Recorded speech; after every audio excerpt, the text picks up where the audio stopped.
From what I understand, in the early 20th century, there were probably dozens of theaters in downtown Somerset, but anybody would take an upstairs room or an old warehouse and project a film on the opposite wall. And they were very popular. At that time, they were silent films. But Mr. T.E. Jasper was the first one to actually build a building as a theater in Somerset. And he built the Virginia Theater, and I think it opened in 1922. Well, you have to consider that the Virginia Theater was built right before the Great Depression, really. The businesses were folding left and right all across the country. There was no money to be spent, and people were having a very hard time making it from day to day, from paycheck to paycheck. The one industry that thrived during the Depression was the movie industry, because people wanted to get away from the real life. If they could take a nickel or a dime or whatever it cost to go to the theater at that time, and go see a movie and forget about their troubles and forget about their poor finances, for just a couple hours, it was well worth it. And so the theater industry boomed. That was really the start of the golden age of movies in the United States, was during the Depression.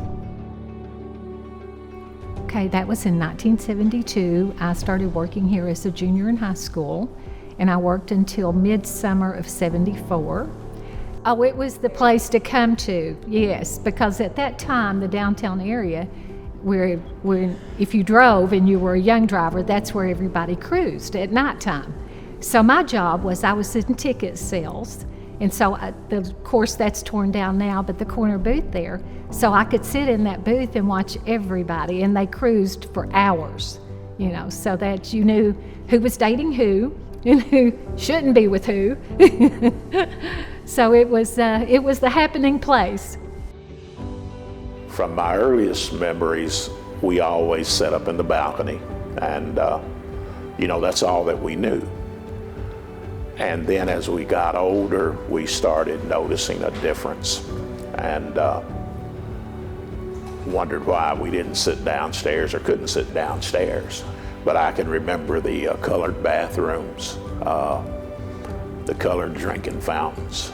And I think the first time that we were able to sit downstairs in the Virginia, Nellie was probably 16, I was probably 18, and we double dated with a Ronnie Ingram and a Sherry Holt, and we sat downstairs, and it was on a Saturday at a matinee, and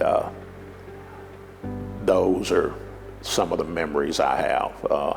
I can still smell the popcorn. Every Saturday it was a must. We always came down to watch the Saturday afternoon matinees, and it wasn't always just Westerns, but all the kids would be down in the front of the theater, and all my friends, and maybe 100 or 150 of us would fill the theater every Saturday.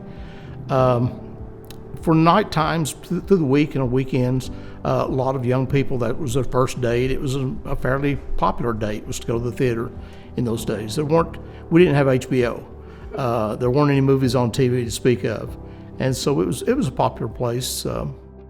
At the time, Gone with the Wind was one of the movies that we had the most box office money, I suppose. We ran that for 3 weeks. It was a one-time a night showing because it was a long movie. Second was The Godfather. That was another one. I don't think it ran a full 3 weeks. It seems like, if memory serves me, it was probably around two weeks. So those two stick in my mind.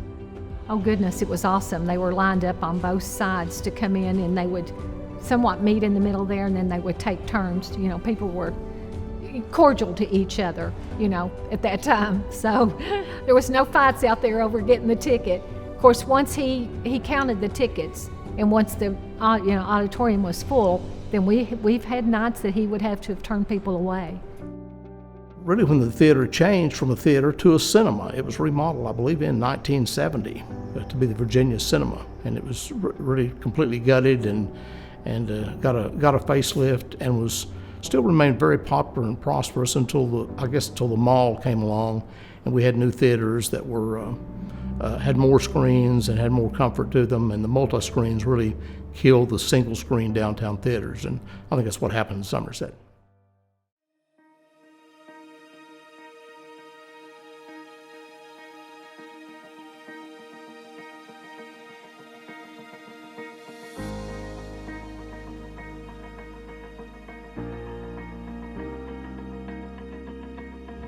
again, by the time I came along and watched a lot of the building was already even in a little bit of disrepair. You know, it wasn't what it was, say, in the 50s or 60s when it was in its heyday.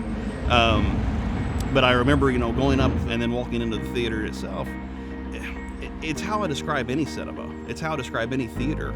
Is there's just a magic to it. One of the things I like to talk to people about, and almost a common denominator, everybody has a favorite movie. You know, my favorite movie of all time is Raiders of the Lost Ark. You know, any of my friends can probably tell you what their favorite movie is. You could probably tell me what your favorite movie is. That's the thing. It's our great common denominator. It's our old, you know, they used to tell stories around the campfire. It's our new campfire. That's, you know, the projector light itself. There are new campfire stories.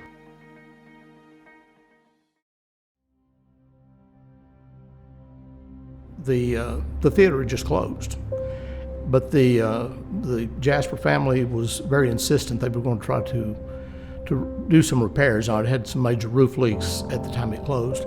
They were going to repair the roof and find another operator to take it over, which they never were able to do. In fact, they never were able to make the repairs, and they didn't find another owner who was going to come in.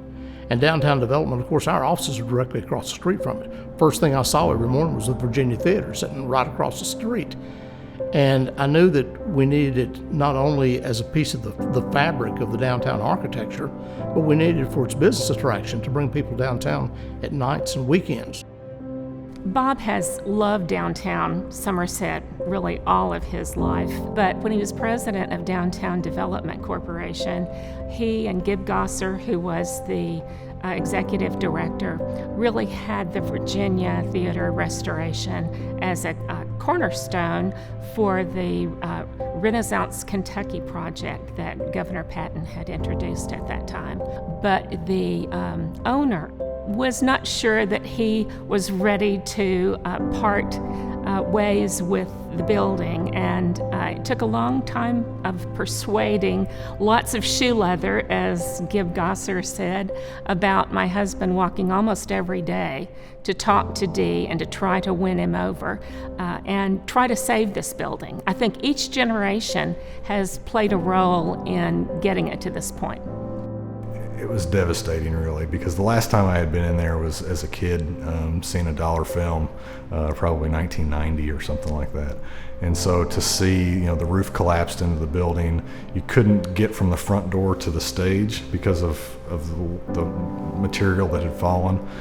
So in order to go to the other side of the building, you had to go through the back door. And it was just really depressing. You know, the movie screen had a big tear in it, and the speaker had fallen onto the stage, and it just really depressing to see the remains of what was left. The balcony had collapsed, and just hard to imagine it could ever be anything again for most people, I think. And it was, to most, thought of as kind of as a lost cause. We said, you know, we've got to buy this building. There's grant money right now that'll put a new roof on it, and we've just got to do something to buy and hold this building. Added up, I think we had about 350 different contributors to raise that. I think it was $55,000. The first $75,000 of the $54,000 went to buy the building. You know, we did still have to pay for the building. Then we just said we had to put up some match to get state funds. And I remember in 2004, a lot of us with Clear Channel Radio did our morning shows from right out here out in front of the theater itself, to do a fundraiser to help save the roof. At least it was called Save the Virginia, but it was basically just to really put at the time get a roof on it, so because there had been so much extensive damage already done on the inside. Pretty daunting task, really, because it had gotten worse since the first time I was in there.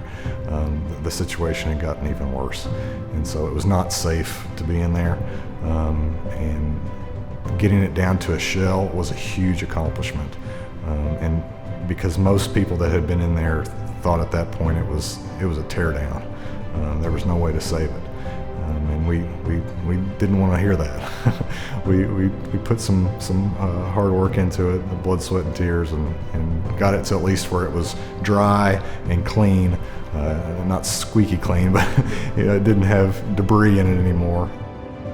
We set out to, quote, save the Virginia, and I think we did save the Virginia, because if we hadn't done that 20 years ago, it would be a vacant lot today. I'm sure it would have fallen down. It wasn't far from falling down when we bought it. We did get some structural engineers in to look at the walls and the roofing and the foundations, and the biggest problem at that time was the roofing. We replaced the entire roof, and it's the roof that's still there today, I believe. I believe it's the roof that we'll enjoy for many years to come.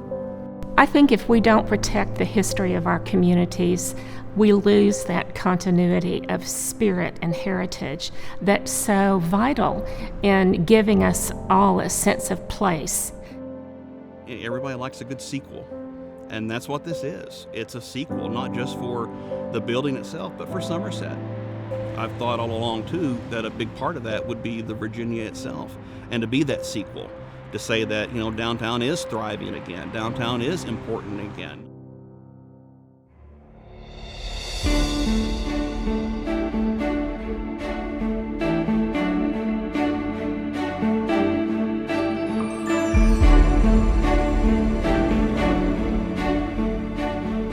Back then, everything was here in town. It was standing room only in Somerset during those times, and it was too in the theaters.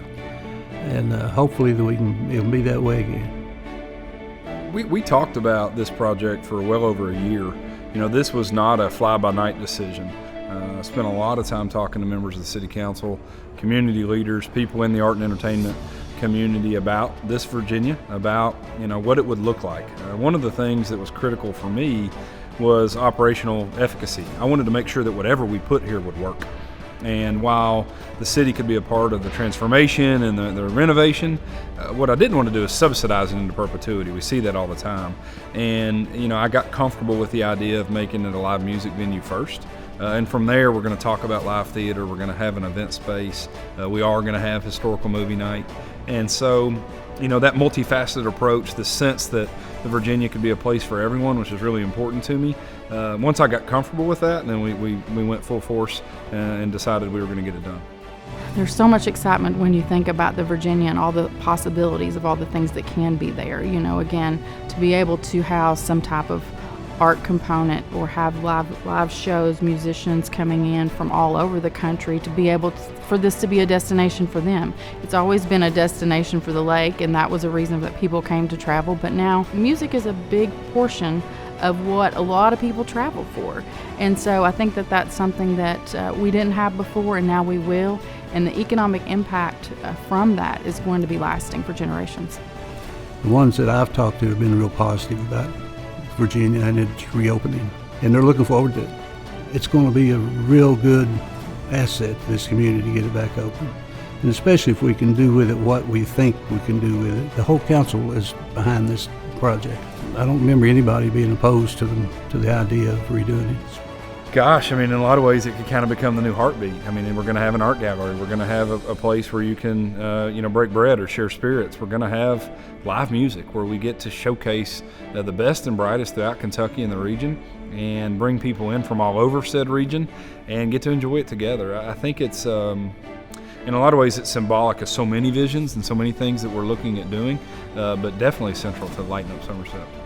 It's important to have a downtown hub that kind of brings everyone together, so that if you're the visitor, you're going to make the reservation to stay at the Airbnb or at the hotel, visit friends, to come say, we could go do this, we're going to go see a concert, we're going to get our friends together, we've got food right there across the street, we've got some little bars down the road, so we could have a whole weekend. It's not just one thing that's a 30-minute show and be done with it. So you have a whole night that you can plan, a whole weekend you can plan.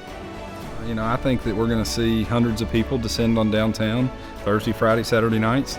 I think that there's going to be memories made. I want families to come down here and enjoy this great space together. I want my kids to make memories. My oldest daughter, Olivia's 9. I was 9 when it shut down. And that's pretty cool.